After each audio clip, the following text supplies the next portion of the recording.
Family and fellow soldiers, I'm the Professor, and this is the Moment of Truth. As black people, there's two things we need to understand. First of all, we have no friends.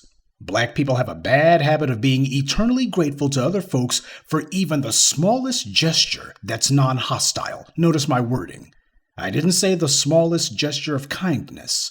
Somebody doesn't need to do anything kind for us to get our undying allegiance. All they have to do is simply not spit in our faces. We put the bar on the ground, and a lot of these anti-black bigots know it.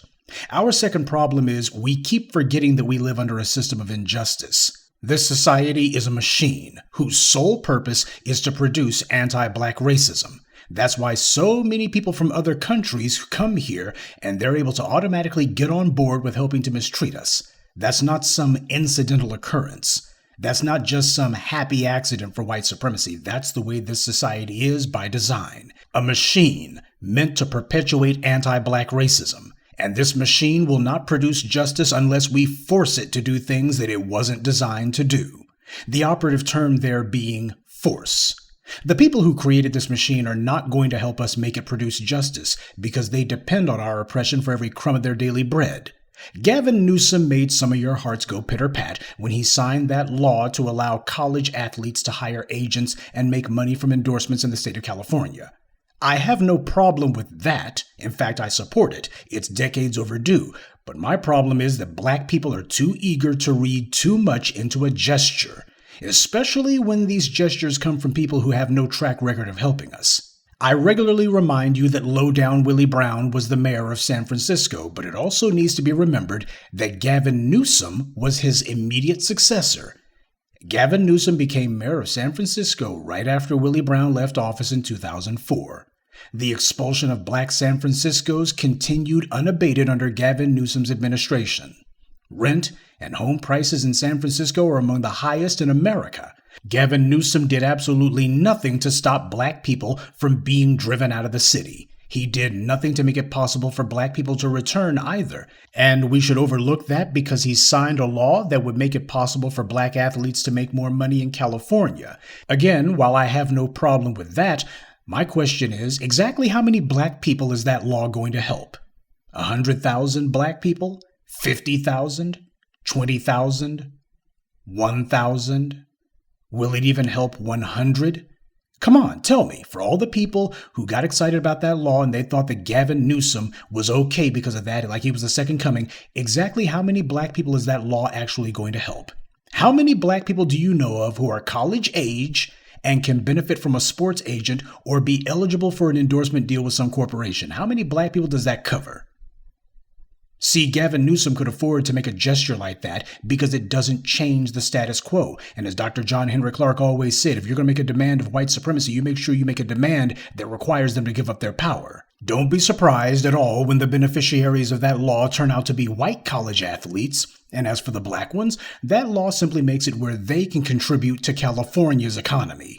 Newsom wasn't putting something in place to help the black masses, and the ones who it does help are in what he considers to be the right tax bracket to live in his state. Again, the law itself is not a bad idea, but learn to recognize when people have ulterior motives. The bad guys did the math on that one from the beginning, and yet you have a bunch of black people who were giving Gavin Newsom a pat on the back as if he did it out of some altruistic motivation. See, that reaction is what happens when a group of people have suffered brutal oppression for a very, very long time. That group of people totally loses all proportion of what is an appropriate level of gratitude for things, or whether or not they should even be giving gratitude, because they don't actually know how truly disadvantaged they are in the society. See, white supremacy can easily afford to make a number of gestures and even a number of concessions without seriously changing the racial status quo in any significant way.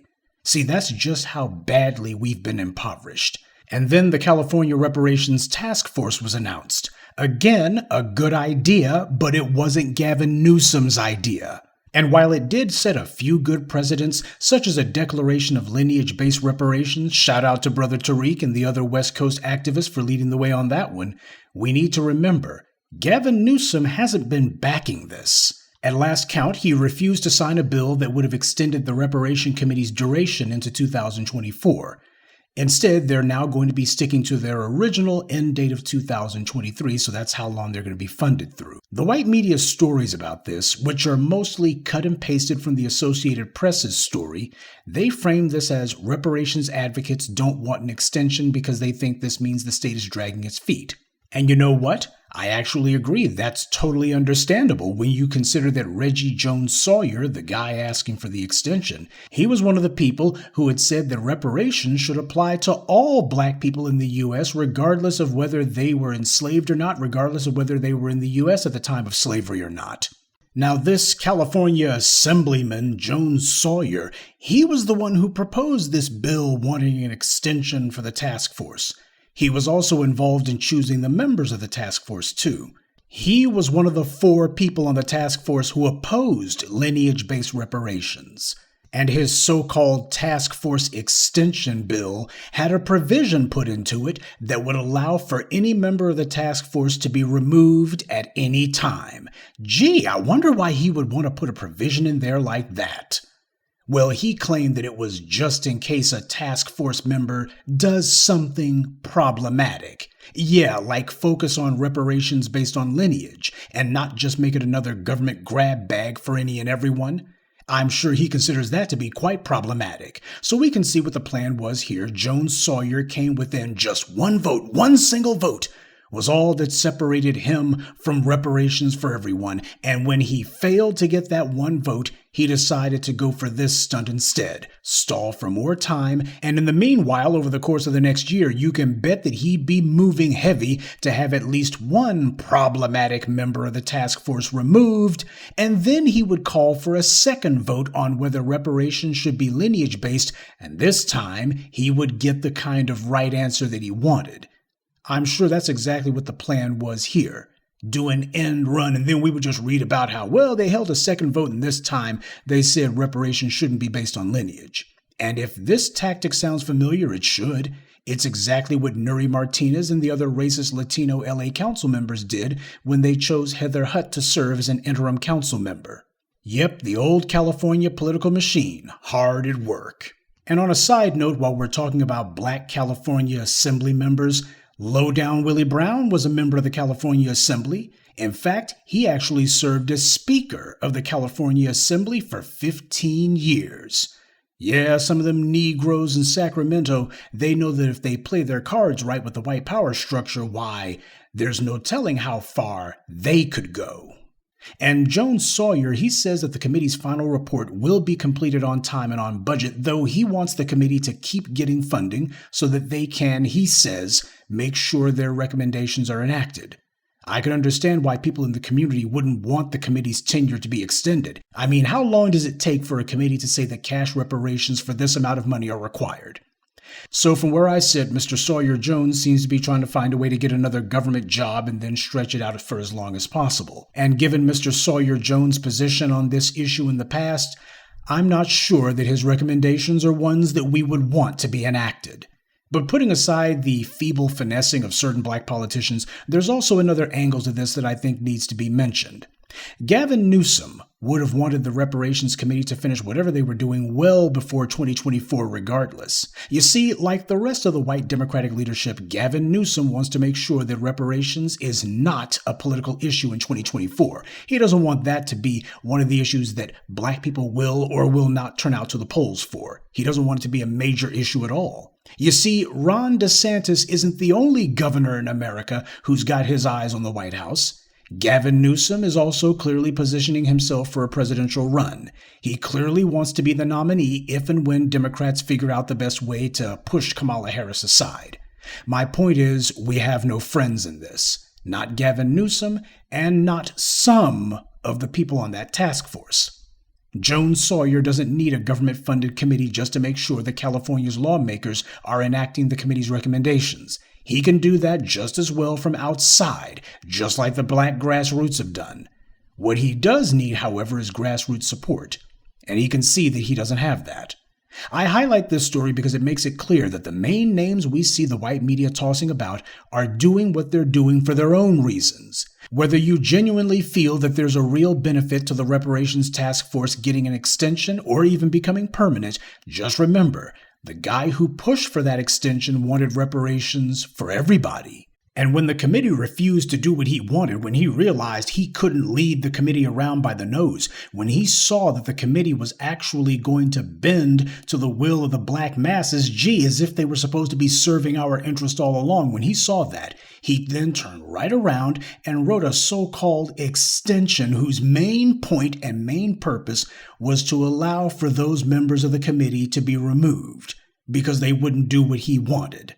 That's all this so-called extension was. It was just a clumsy front for this self-serving bootlick to try to find some way to shoehorn in a provision that would let him basically take over the task force since he couldn't control it.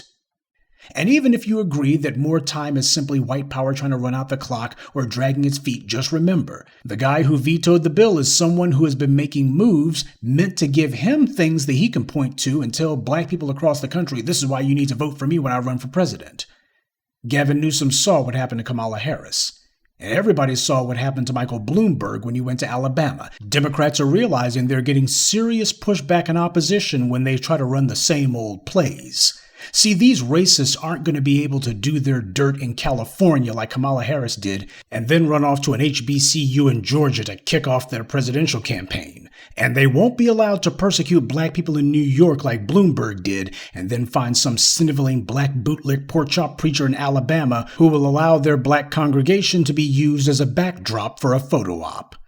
No, this will not be some uninterrupted success story for us. We will have setbacks and even a couple of defeats along the way, but that's okay. Setbacks and defeats are a part of war. But what we have done is to initiate a discussion that the nation never thought would occur. But more than that, we've been able to make it where things are starting to happen. And the black grassroots have shown that it can have an impact on that discussion and elbow our way into the conversation. This is the level of focus and persistence that will be required. We have to be laser focused about what we want, so don't allow bootlicks and bigots to tell us that a housing voucher that simply puts more money into a white bank and won't even be enough to put a down payment on a house somehow would count as reparations. We've shocked the enemy by showing them that reparations is not impossible, but we can't go getting overconfident because reparations are not inevitable either. Not yet. And not unless we are relentless. Good day, and be one. I'd like to take a moment to mention some of our contributors. Pamela Hyman, Imani Metendaji, Jerlene Harris, James Porter, and Melvinia Miles. Salute to them and thank you to everyone for listening, liking, and sharing this message. Black empowerment only exists because of you.